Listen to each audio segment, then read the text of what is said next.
art this week, we are going to combine geometric shapes together to create an animal of our choice. And we will color in our animal using 2 sets of complementary colors. For this project, I used color pencils to color in my deer, but you are able to use any materials that you have available to you. To begin creating our geometric shaped animal, we're going to think about which animal we would like to create. And we're going to draw with pencil very lightly the general shapes of that animal and break it down into those simple shapes. I have also provided a link that will allow you to go to a different page that has different animals that are broken down into geometric shapes. And you can either create your own animal or use one of these to help guide you to create your geometric shape animal.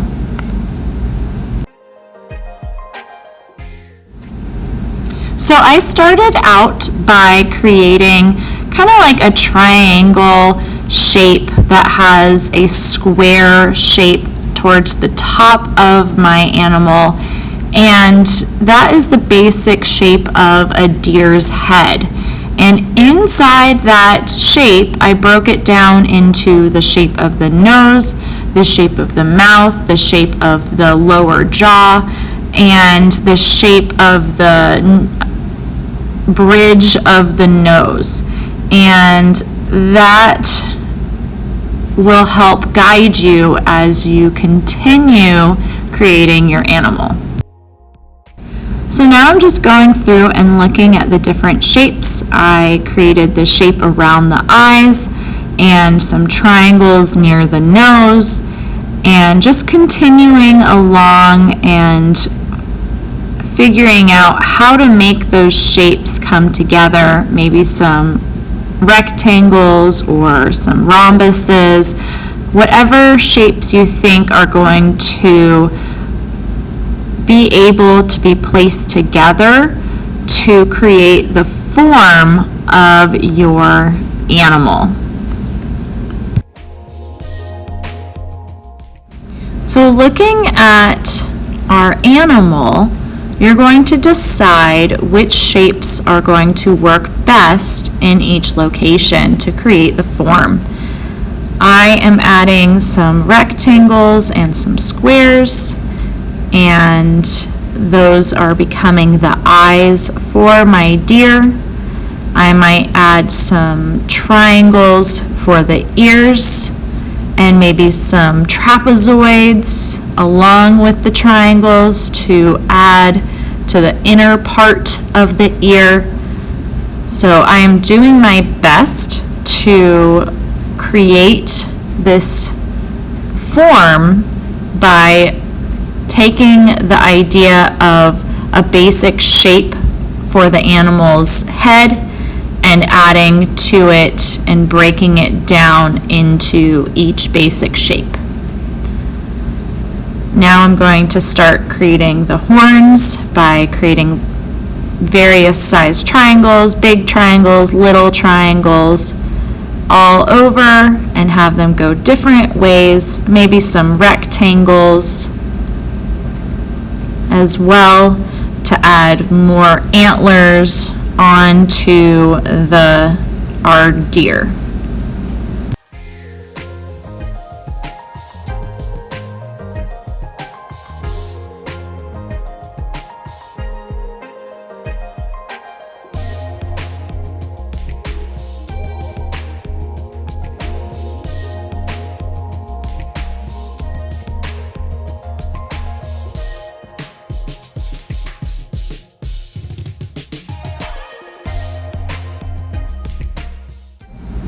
For the deer's antlers, I am trying to mirror each side so that whichever way I create the antlers on one side is also created the same way on the other side as best as I can. So if you choose an animal that also has antlers, try to think about mirroring the antlers so that they look the same on both sides. Now that I've broken the deer's head down into simple geometric shapes, I'm going to add the body for my deer, and I think it's kind of like a rhombus shape, so I'm creating some diagonal lines that go from the deer's head to the bottom edge of the paper. Once I have the basic shape, I'm going to add more lines to make it look more three-dimensional. Now that I have the deer the way I want it with all the different geometric shapes, I'm going to go over and trace over the pencil marks with a Sharpie.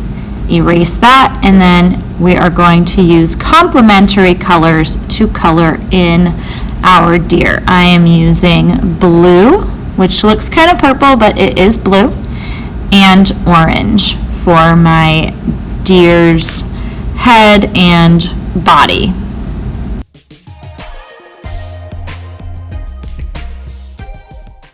So as I'm coloring, I'm thinking about our previous idea of value. So I don't want to just color it in so that it looks flat. I want it to become more three-dimensional. So I am coloring the edges darker than the center. I might even leave the center white, especially around the nose, since a lot of deer have a more white stripe on their nose.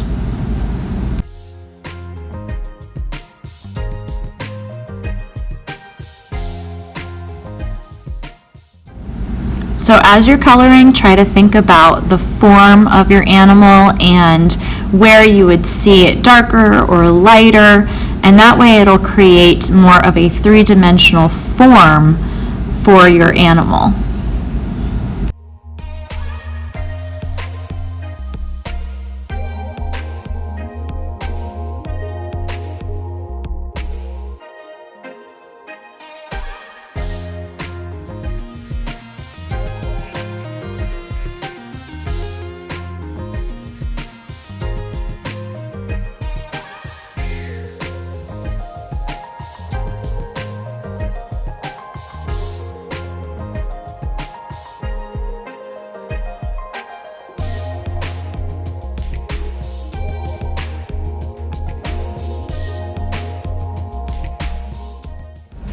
As you color in your animal, think about where it might be lighter or darker, and try thinking about those colors that might work better in certain areas. For instance, I feel like the warmth of the orange works better for the fur of my deer, and I feel that the blue works better for the little tuft of white that you would find in the front of the deer, as well as the antlers for our deer. So those are just some guidelines as you're thinking about the color choices that you are using. Remember, you're just choosing two complementary colors for the animal itself, and you're going to be using two different complementary colors for the background behind your animal.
So as you can see, I am done with that first set of complementary colors with orange and blue, and I'm moving on to the background, the space around the animal. Now I'm using red and green for my second set of complementary colors, and I'm just going to divide one side into green and the other side into red, but you can decorate the background any way that you like. You can create patterns of those two sets of complementary colors, however you want to decorate the area around your animal. That is entirely up to you. As long as you are using two different colors to color in your animal and making sure that your animal stands out from that background space.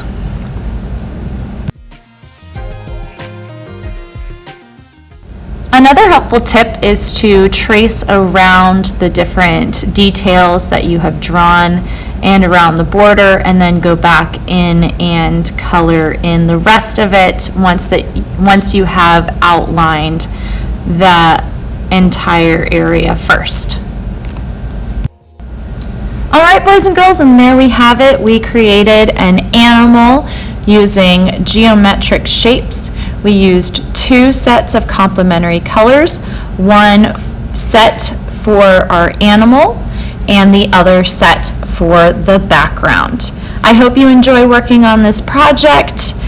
Make sure you click on the link next to this video to find templates to help you create your animal. I can't wait to see what you create. We'll see you next time.